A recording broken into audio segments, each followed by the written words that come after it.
Good afternoon, colleagues. Are we ready? Can we start? Cape Town, are you able to hear me? Yes, we can hear you. Okay, thanks very much, colleagues.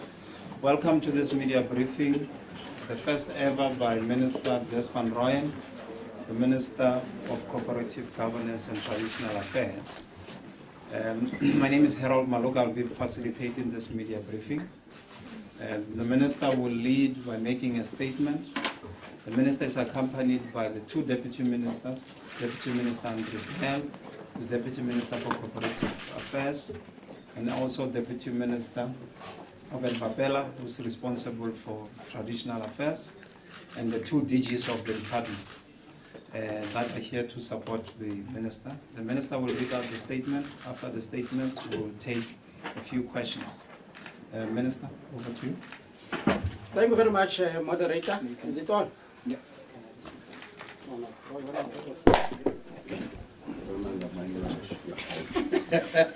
No, I thought I'm vertically challenged, so I should stand up. Thank you very much once more, moderator. Good afternoon, media people. Let me indicate from the beginning of my address that I'm extremely humbled to stand before you today as the Minister of Cooperative Governance and Traditional Affairs, fully cognizant of the great responsibility bestowed upon me by His Excellency Honorable President Jacob Zuma. Let me from the outset state that I understand and support the decisions made by President Zuma. As a loyal and disciplined cadre of the beloved movement, the ANC, I look forward to serving the South African public.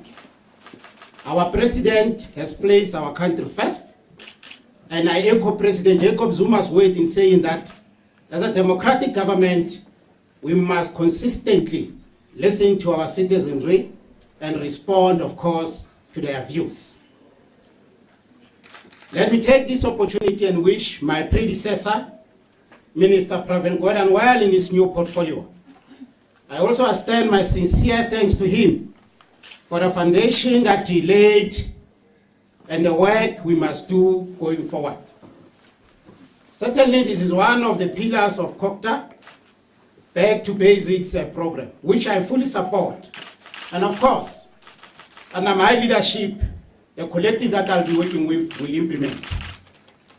The Back to Basics program is premised on the 5 pillars of putting our people first: promoting good governance, sound financial management, building institutional capacity, and delivering basic services. As a former ward councillor of Ward 9 in Mirafo, Kutsong, and a member of the mayoral committee, an executive mayor of the Mirafo municipality, and chairperson of the South African Local Government Association in Northwest Province, I fully understand the challenges at local government level, and I'm aware of the challenges facing this sphere of government. Having occupied the above-cited positions of responsibility, I believe I'm ready to assume the responsibilities and implement the mandate of the department. Over the coming months, as part of the Back to Basic program, we will intensify our hands on monitoring and supporting local government as they accelerate service delivery. I believe that my experience in local government, but also in the Finance Portfolio Committee and Economic Transformation Cluster as a whip in the National Assembly, will stand me in a very good stead in implementing the finer points of this important program, Back to Basics. The department will continue, of course, to support the development and implementation of a comprehensive infrastructure and maintenance plans in our municipality. It is very, very key that we continue with this support. Members of the media, currently, as you are aware, the country is experiencing challenges related to the impact of drought in provinces such as Northwest, KwaZulu-Natal, Free State, Limpopo, and the Western Cape, which of course have been declared disaster areas. The National Disaster Management Center has deployed a team to the KZN province, which is more severely affected, to assist with mitigating the effects of the drought. This team will be seized with this matter throughout the festive season.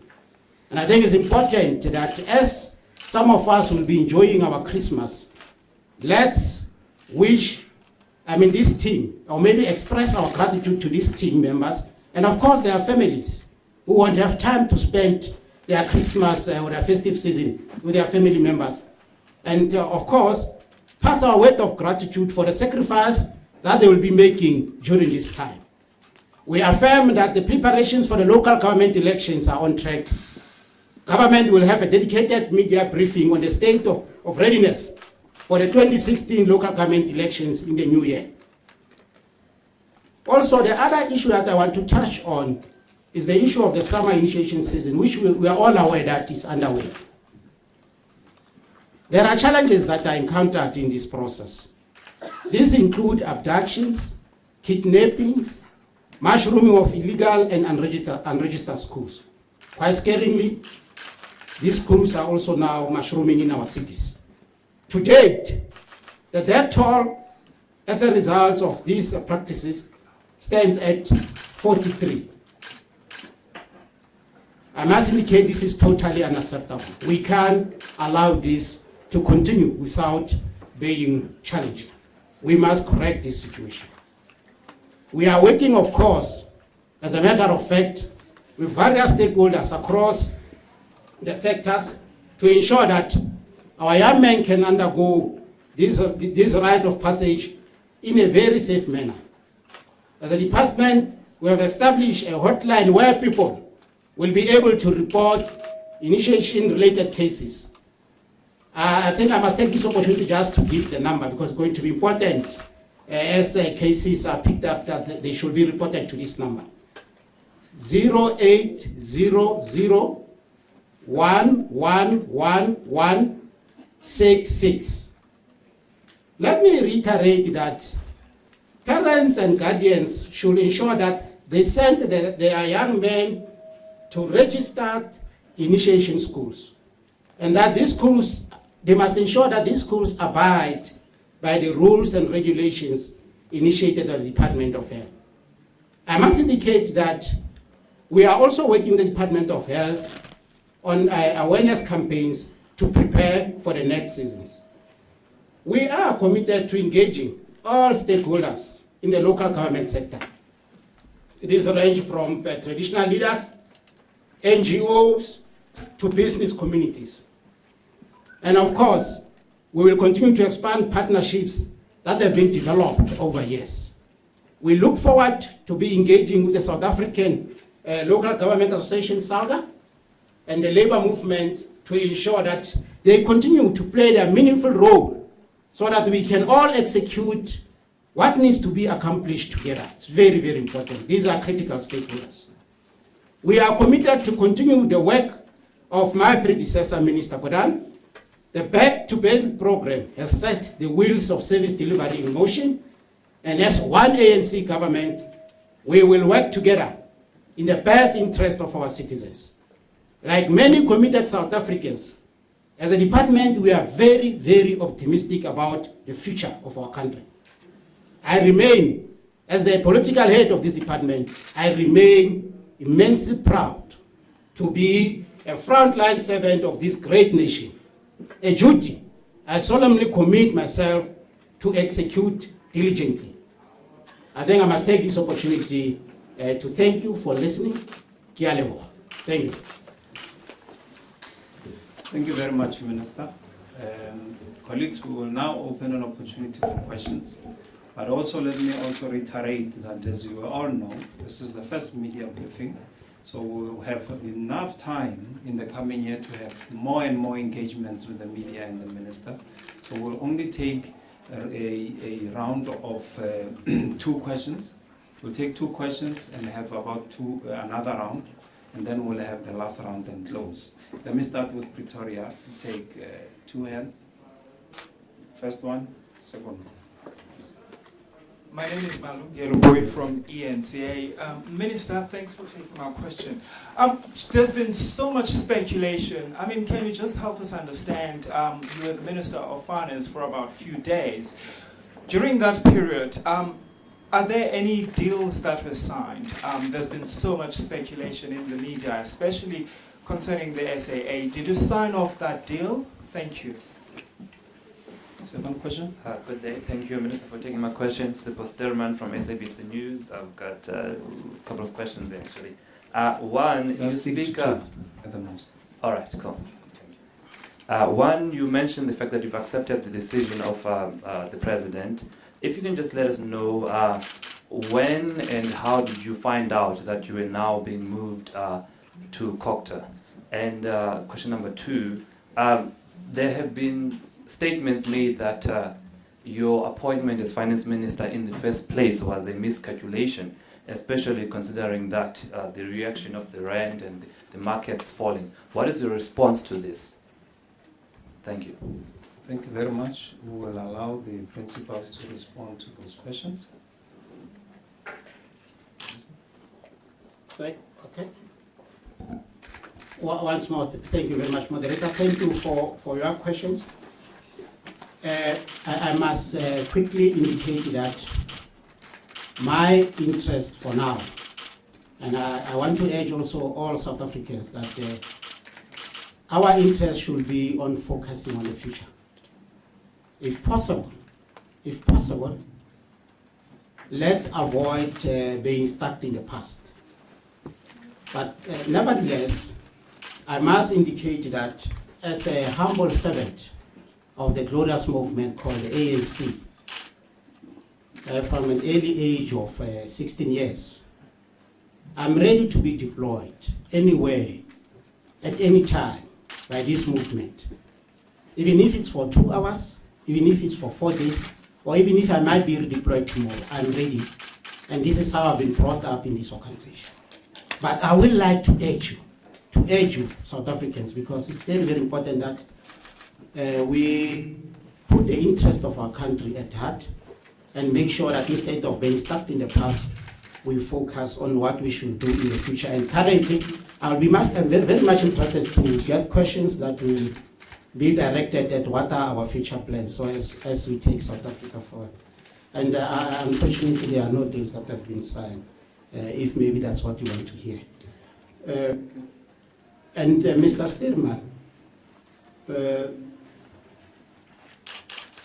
when did I found out about this development? When did I find out about this development? Ideally, as you know, the such development, the President will definitely engage you as the changes are effected, and that's exactly what has been. I was summoned to the President after the announcement, and I was confirmed as a Minister of COCTA, and that's exactly what I'm keeping my eyes on, what I'm focusing on for now. As to whether this my redeployment was, I think I've answered that question. Truly speaking, as an ANC cadre, I'm ready to be deployed at any time, even if it can be for whatever time. But I'm ready to take any instruction from my leaders. So I think I'm not a better place, to tell if this was a calculation. But I think with the experience that I have, the leadership might have applied its mind and come to a proper determination. Thank you very much. Thank you. We take 2 questions from Cape Town. Bianca, you're the first one. Shandel will be the second one. Good afternoon, Minister. Bianca Capozorio from the Sunday Times. Mine is a 2-part question, but they are related, so I hope you'll allow. There has been much made of the municipalities owing a large amount of money to Eskom. What are your plans to deal with them? And then secondly, revenue from electricity payments, etc., is not ring-fenced in municipalities, and so therefore is not only spent on things like infrastructure maintenance. How are you going to ensure that that infrastructure is maintained? Shandel? Hi, Minister. Chantal from the African News Agency. The South African Municipal Workers Union called your appointment a disaster, saying they don't have much confidence in you as a COCTA minister. Have you reached out to them? Are you going to reach out to them to smooth out the ruffled feathers? And then just also on your first name, what do you prefer, David, Douglas, or Des? Back to you, Chair. Thank you very much. Thank you once more for the questions, Bianca. Yes, as you know, earlier on, there was an intervention by the National Treasury to ensure that municipalities that owe ESCOM are made to pay. And they were ultimately made to do some arrangement as to how are they going to settle their outstanding amount. And I think as a result, as you are all aware, the allocations for the equitable share was withheld. And at some stage that allocations were released because there was compliance in terms of making arrangements, but also sticking to those arrangements. So, but all in all, this has to do also with any finance-related matter. We are cognizant of the fact that there are financial management challenges in most municipalities. And that's why if you look into the pillars of the back to basic, the back to basic is very clear that among these 5 pillars, one important critical pillar is to ensure that the municipalities do have the necessary or sound financial management competencies or skills. So this will be our focus, as I've just indicated in my address. This will be our focus going forward. How do we work with municipalities? How do we work with institutions like SALG, a very critical institution, to make sure that, but also in the private sector, to make sure that these municipalities are properly capacitated and the relevant financial management skills are put in place as we deal with this challenge of financial management in municipalities. And of course, we have said we will continue to support the comprehensive infrastructure development and maintenance plan.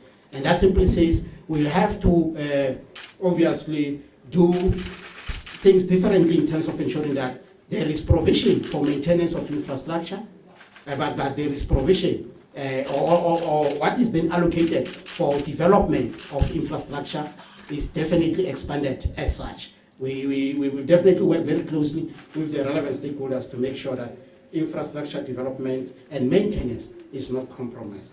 Sean Paul, yes, you are right. I've seen that statement, but I must indicate that I've just undertaken that we will be outreaching quite extensively. We are not going to what is this? Maybe not treat labor as an important stakeholder. Labor is an important stakeholder, and that's why we are saying as we move forward to ensure that we realize the mandate of local government, the labor is one of the key stakeholders that we must engage, and we will be engaging labor around their role in terms of making sure that the local government mandate is comprehensively realized. Yes, I will prefer to be called a test, because if you say Douglas David, I'm sure most of you went to Kutso and were looking for David Douglas van Rooyen, and unfortunately you didn't find one. But if you are looking for Des, you will find one. The preferred name that I'd advise you to use when you address me, feel comfortable to call me Des. That's my name. Thank you. It's an official name, by the way. Thank you very much. Ladies and gentlemen, as I said, this is a preliminary media briefing. And the minister still has to have a lot of engagement in the department, familiarize himself with a lot of the work that needs to be done. And we commit ourselves to having further engagement in the coming year. We'd also like to request you to also allow the minister to also have further engagement in the department and with other stakeholders so that he can respond comprehensively to some of the questions. So right now, I'm going to take 2 questions from the hands that I have not recognized, and that will be the end of the media briefing. It's a preliminary media briefing. We'll be able to brief you more in a later stage. Yes, sir. Mr. Minister, I'm a viewer from CNBC Africa. I'd just like to ask, going forward, what do you want to say to South Africans in order to gain your confidence? Because I'm sure, given the President Zuma removing you within 4 days, and there's a statement yesterday that said it was a miscalculation, and given your past tenure as mayor, I'm sure South Africans don't have that much confidence in you. What do you want to say to them to gain back your confidence? Thank you. Any other question? Other hand? Yes, in Cape Town, I was Chair. trying to find a hand that has not. Okay, let's take another hand in Cape Town. A hand that we have not. Gay recognized. Davis. Thanks, Gay Davis, Eyewitness News. Morning, Minister. Morning. There are quite a lot of. There are going to be a lot of two things, main big things next year. I mean, the local government elections being one that you're going to have to steer municipalities through, but also the mergers. As a result of the demarcation book decisions, we're going to lose, I think, 11 municipalities. What's your approach going to be? I mean, what do you think should be the cardinal approach, given your experience in Merafong? Thanks. Rooyen. Okay. Thank you very much, Rooyen Green from SABC. Minister, you talked about, mentioned 43 casualties with regard to botched circumcision. Can you give us a breakdown by province, please? Thank you. Okay, thank you. That will be the round. Minister. Yeah, well, let me start with your question. I don't have the details now, but I'm told, yeah, here's the breakdown. Eastern Cape is 30, Free State is 6, and Northern Cape is 3, Western Cape is 2, this province is 1, and Northwest is 1. That's the breakdown. And Mr. Davis, on the demarcation, yes, indeed, as I've indicated, the experience that I've acquired in my beloved township of Kuto will definitely put in a better position to work with this team. Remember, this is something that I've been working on. I mean, as we resolve demarcation-related issues, those that are outstanding, definitely we will employ that experience. I mean, I know one of the key area that I think is required is perfecting your community engagement. You need to engage as extensively as possible to address such a matter, and I think that's one thing that I will definitely ensure that as I lead this team, we do perfectly. And then Aviwe, a very, very important question. I fully agree that there is a need for us to restore confidence. But what I can say, because a lot can be said, but to me what is key, I will ask South African to judge me by my performance. Thank you very much. Thank you very much. Ladies and gentlemen, as we have said, this is the end of the media briefing. We will not be doing any engagements, and if you want any engagement that needs to be done one-on-one, please contact Sakane. The statement is here, it's going to be distributed to you. And thank you very much for coming, and the Minister, I'm sure, and the Deputy Ministers and the DGs look forward to engaging you further in the next coming year. Thank you very much, Minister. Thank you very much.